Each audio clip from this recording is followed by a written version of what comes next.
Alhamdulillah, wassalatu wassalamu ala rasulillah Sayyidina wa maulana Muhammad ibni Abdillah wa ala alihi wa sahbihi wa man tabi'ahu wa mawala. Ashhadu an la ilaha illallah wahdahu la sharika lah wa ashhadu anna sayyidina Muhammadan abduhu wa rasuluhu la nabiyya ba'dah. Allahumma salli ala sayyidina Muhammadin an-nabiyil ummi wa ala alihi wa sahbihi wa barik wa sallim. Qala Allah ta'ala fil Qur'anil 'azim wa huwa asdaqul qailin. A'udzu billahi minasy syaithanir rajim. Ya ayyuhalladzina amanu taqullaha haqqa tuqatih wa la tamutunna illa wa antum muslimun. Wa qala ta'ala fi ayatin ukhra. يا أيها الذين آمنوا اتقوا الله وقولوا قولا سديدا يصلح لكم أعمالكم ويغفر لكم ذنوبكم ومن يطع الله ورسوله فقد فاز فوزا عظيما. عباد الله، أوصيكم ونفسي بتقوى الله وطاعته فقد فاز المتقون. Hadirin jamaah Jumat yang dimuliakan Allah Subhanahu wa taala. Seorang jamaah bertanya kepada seorang ustaz, apakah Allah itu maha mendengar? Ustaz menjawab, wa huwas sami'ul basir.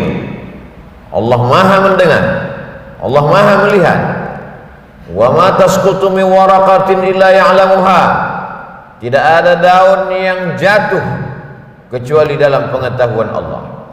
Wa na'lamu ma tuwaswisu bihi nafsuh. Kami tahu apa yang berbisik-bisik di dalam hati manusia. Jangankan yang dikatakan, diucapkan lisannya, yang terkata di bibirnya, yang terucap di mulutnya, yang terbersit di hati dan pikirannya pun Allah tahu. Lalu kata jamaah, kalau memang Allah maha tahu, mengapa sampai hari ini Allah belum juga mengabulkan doa-doaku yang kupanjatkan di tengah malam yang sunyi, dengan suara yang lirih di tengah sujudku? Bukan hanya satu malam, berbulan-bulan kumintakan kepadanya, mengapa dia tidak juga mendengar dan mengabulkan doa? Dengan tersenyum Ustaz menjawab, dokter hanya akan memberikan obat yang sesuai dengan resep dan pengetahuan dokter. Dokter tidak akan memberikan obat sesuai dengan permintaan pasien, karena yang paling mengerti tentang dosis, tentang kadar, tentang kebutuhan dan keperluan pasien hanyalah dokter, bukan keinginan pasien. Berapa banyak obat yang menurut pasien adalah obat, tapi justru dia menjadi racun. Berapa banyak resep yang menurut pasien adalah obat, tapi justru menimbulkan mudarat berkepanjangan. Kalau untuk memahami logika dokter saja, pasien secerdas apapun belum tentu dapat memahami dan mengerti, apalagi untuk memahami logika dan cara berpikir Allah Subhanahu wa ta'ala, dalam tanda kutip. Walaupun kata berpikir belum tentu tepat untuk Allah. Laisa kamitslihi syai'un. Tidak ada yang sama dengan Allah Subhanahu wa taala. Wa lam yakul lahu kufuwan ahad. Tidak ada yang setara dengan Allah Subhanahu wa taala.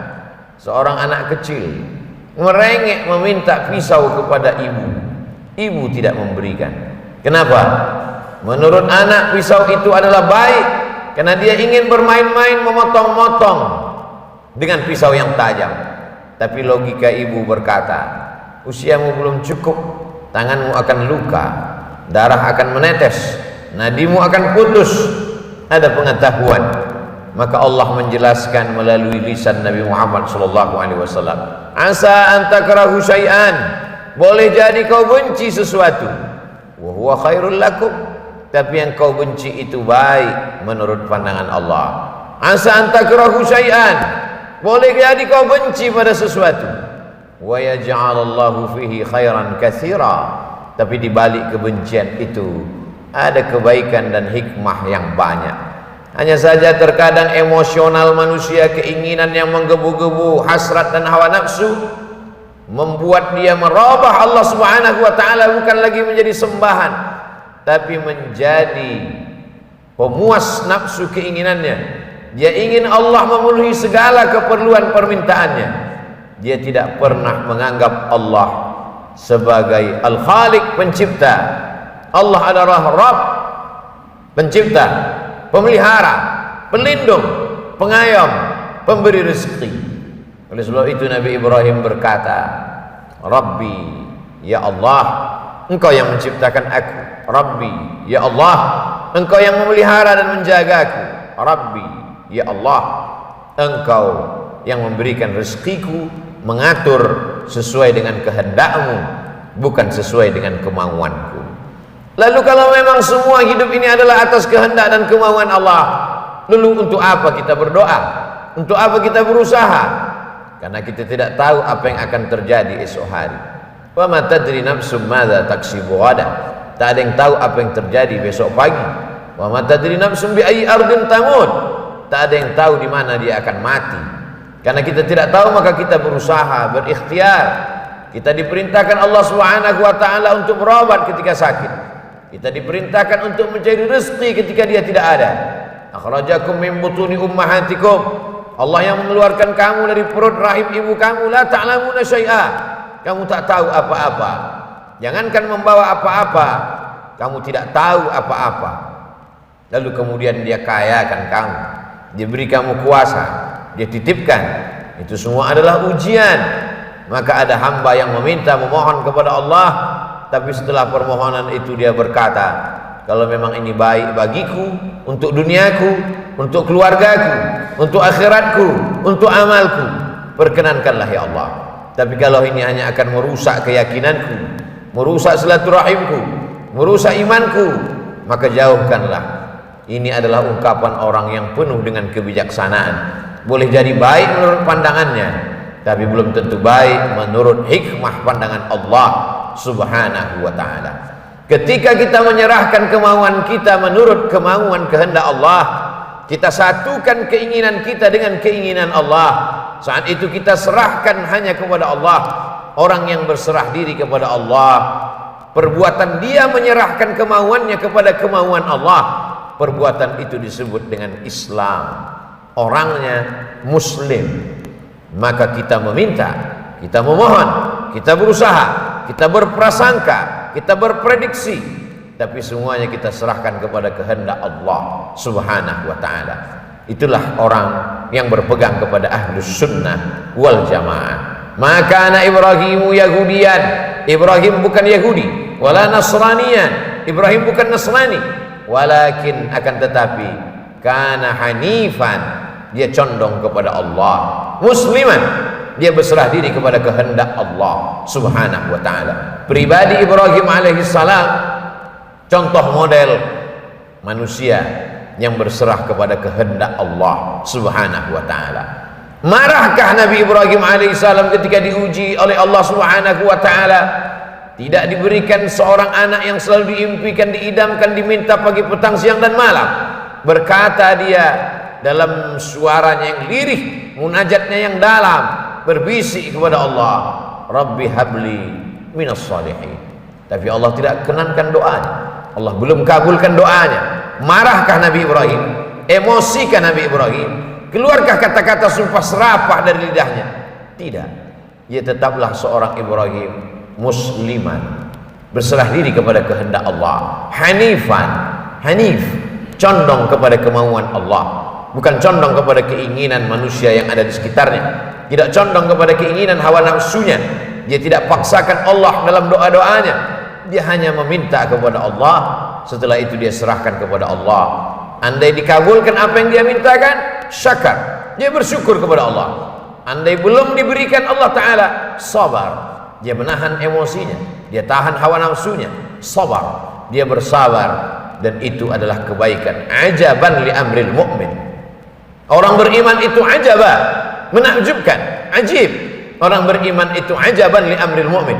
In asabathu sarra, kalau yang datang itu menyenangkan hatinya, melapangkan dadanya, membuat senyumnya tersungging, bahkan mungkin dia tertawa bahagia, syakar, dia bersyukur kepada Allah, kana khairal lahu, itu baik baginya.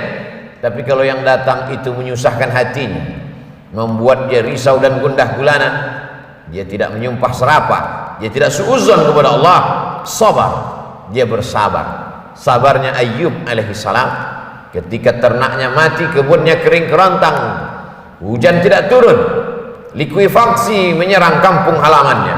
Di saat yang sama tanah itu menelan segala yang ada di atas permukaan tanah, kebun-kebunnya hancur, ternak-ternaknya mati. Tak lama setelah itu anaknya pula meninggal satu persatu. Buah hati belayan jiwa. Banyak orang yang sabar ketika ditinggalkan harta benda, tapi tak banyak yang sabar ketika ditinggalkan orang terkasih. Tak lama setelah itu datang pula penyakit, berulat kulitnya. Satu-satunya yang setia mendampingi Rahmah, perempuan yang penuh dengan kasih dan sayang. Oleh sebab itu selalu orang yang menikah didoakan, Allahumma arham bainahuma kama rahimta baina Ayyuba wa Rahmah. Buat mereka berkasih sayang sebagaimana kasih sayang Ayyub dan Rahmah. Rahmah mengasihi Ayyub walaupun hartanya tidak ada, walaupun anaknya meninggal dunia, walaupun kulitnya terkena penyakit, tapi kasih sayang itu tidak berkurang sedikit pun. Marahkah Ayyub? Keluarkah kata-kata caci maki sumpah serapah dari lidahnya? Tidak.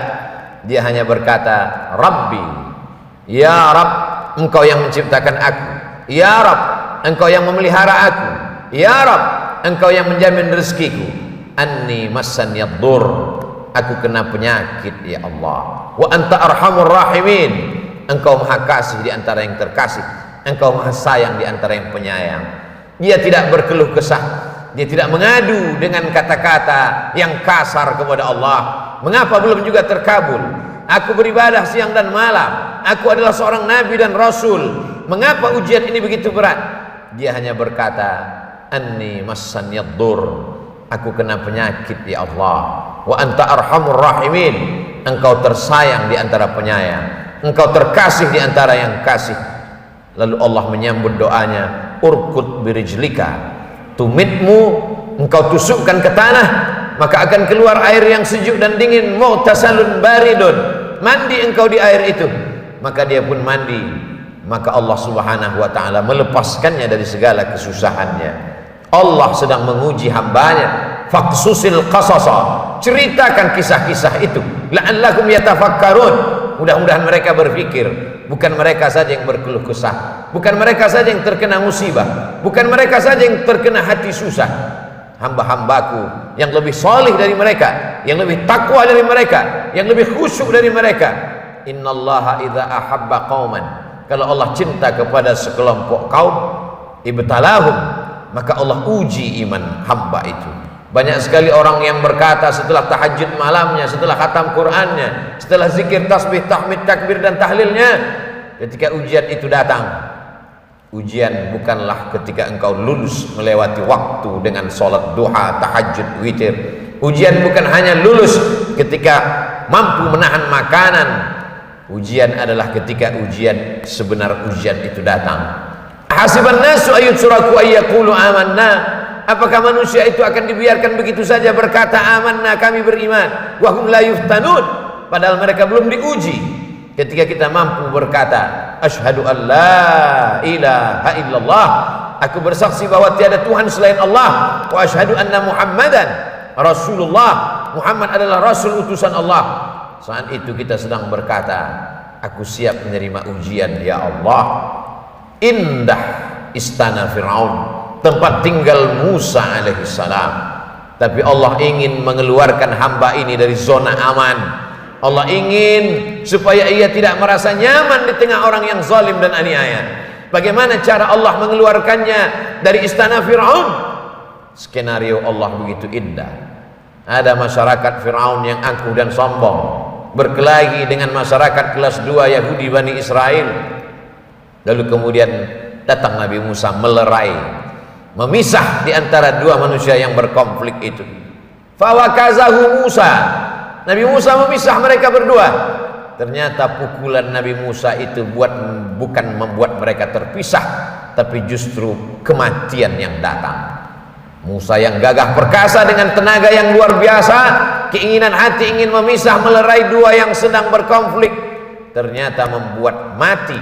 Dan yang mati itu bukan dari kalangan Bani Israel, yang mati adalah dari kalangan masyarakat kelas utama, masyarakat komunitas yang sesuku sebangsa dengan Fir'aun. Kemarahan yang luar biasa. Nabi Musa keluar dari istana yang megah Fir'aun. Dia pergi bernaung di bawah pohon kayu yang rindang. Pohon kayu itu jadi saksi bagaimana seorang hamba Allah tidak ada tempat bergantung, tidak ada tempat bernaung, tidak ada tempat berlindung kecuali hanya kepada Allah. Ketika Nabi Muhammad SAW Isra dan Mi'raj, diperlihatkan oleh Jibril. Mengapa ada pohon kayu itu, wahai Jibril? Di bawah pohon kayu itulah Musa sangat dekat dengan Allah. Bukan tempatnya, bukan pemandangannya, bukan pohon kayunya, tapi pernah di bawah pohon kayu itu ada orang yang sangat gagah perkasa, tapi dia merasa amat sangat tidak berdaya, sehingga tempat itu perlu ditunjukkan kepada Sayyidul Awwalin wal Akhirin, Sayyidul Anbiya wal Mursalin, Muhammad sallallahu alaihi wasallam, untuk mengingat kalau engkau pernah merasa dirimu hampa tak bermakna, orang tua tempat berlindung mati, harta tempat bernaung hilang, maka sesungguhnya masih ada Allah. Idza dhaqat 'alaika dunya faqul ya Allah. Hari ini COVID-19 meluluh lantakkan hasil usaha manusia. Berapa banyak bisnis yang hancur lebur. Ketika usaha hilang, maka imun pun jatuh. Ketika imun turun, maka disitulah COVID menyerang. Maka tidak ada jalan lain kecuali kembali ke jalan Allah. Fafirru ilallah, larilah ke jalan Allah, bukan lari menjauh dari jalan Allah. Berapa lama engkau sanggup dininabobokkan, dilenakan, ditenangkan oleh khamar dan narkoba? Berapa lama engkau sanggup ditenangkan oleh sahabat-sahabat yang jauh dari Allah? Berbisiklah ke tanah, memintalah kepada Allah. Makhluk-makhluk, malaikat-malaikat di langit mendoakan. Di tengah malam yang sepi, fi jawfil lail, di tengah malam yang sunyi, bermunajatlah kepada Allah. Besar ujian ini, angkat kedua tanganmu, katakan Allahu Akbar. Ada yang maha besar. Dahsyat pukulan ini, ada yang maha dahsyat. Ulangi katamu, Allahu Akbar kabira. Kalau selama ini kau dipuji, dipuja, diagungkan, hari ini kau ditinggalkan, maka pujian hanya milik Dia. Walhamdulillahi katsira. Selama ini kau salah, kau sucikan selain Allah, hari ini sucikan Allah. Wa subhanallahi bukratan wa asila. Hari ini kau tidak menghadap kepada makhluk, kau tidak menghadap kepada manusia yang lemah, tapi menghadaplah kepada Dia. Wajjahtu wajhiya lilladzi fatara as-samawati wal arda. Bersikaplah seperti Ibrahim, hanifan, condong kepada Allah, musliman, hanya berserah diri kepada Allah. Wa ma ana minal musyrikin, aku tidak meminta kepada selain Allah. Barakallahu li wa lakum fil Qur'anil azim wa nafa'ani wa iyyakum bima fihi minal ayati wadh-dhikril hakim wa taqabbala minni wa minkum tilawatahu innahu huwal ghafurur rahim.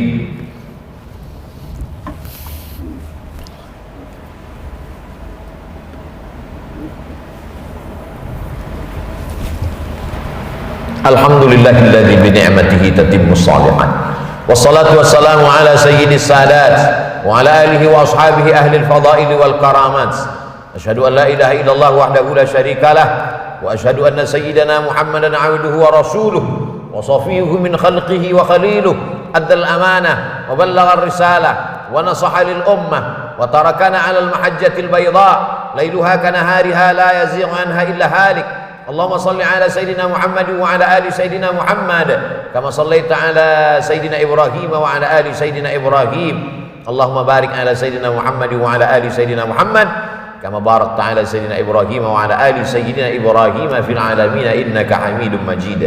Qala Allah Ta'ala fil Qur'anil azim wa huwa asdaqul qailin. A'udzu billahi minasy syaithanir rajim. Bismillahirrahmanir rahim. Wal 'ashr innal insana lafi khusr illa alladhina amanu wa 'amilus shalihat wa tawassaw bil haqq wa tawassaw bis sabr. Wa qala ta'ala fi ayatin ukhra inna Allaha wa malaikatahu yusalluna 'alan nabi ya ayyuhalladzina amanu صلوا عليه وسلموا تسليما. اللهم اغفر للمسلمين والمسلمات والمؤمنين والمؤمنات الأحياء منهم والأموات برحمتك يا أرحم الراحمين. اللهم أعز الإسلام والمسلمين واخذل الكفرة والمشركين ودمر أعداءك أعداء الدين. اللهم انصر الإسلام والمسلمين والمستضعفين في فلسطين وفي روهينجيا وفي كل مكان من مشارق الأرض إلى مغاربها. اللهم دمر أعداءك أعداء الدين. اللهم شتت شملهم وفرق جمعهم واجعل كيدهم في نحورهم. اللهم ادفع عنا الغلاء والوباء والفحشاء والربا والزنا والمنكر ما ظهر منها وما بطن من بلدنا هذا إندونيسيا خاصة ومن بلدان المسلمين عامة. عباد الله أوصيكم ونفسي بتقوى الله وطاعته فقد فاز المتقون. إن الله يأمر بالعدل والإحسان وإيتاء ذي القربى وينهى عن الفحشاء والمنكر والبغي يعظكم لعلكم تذكرون. فاذكروا الله العظيم يذكركم واسألوه من فضله يعطكم ولذكر الله أكبر والله يعلم ما تصنعون. أقم الصلاة.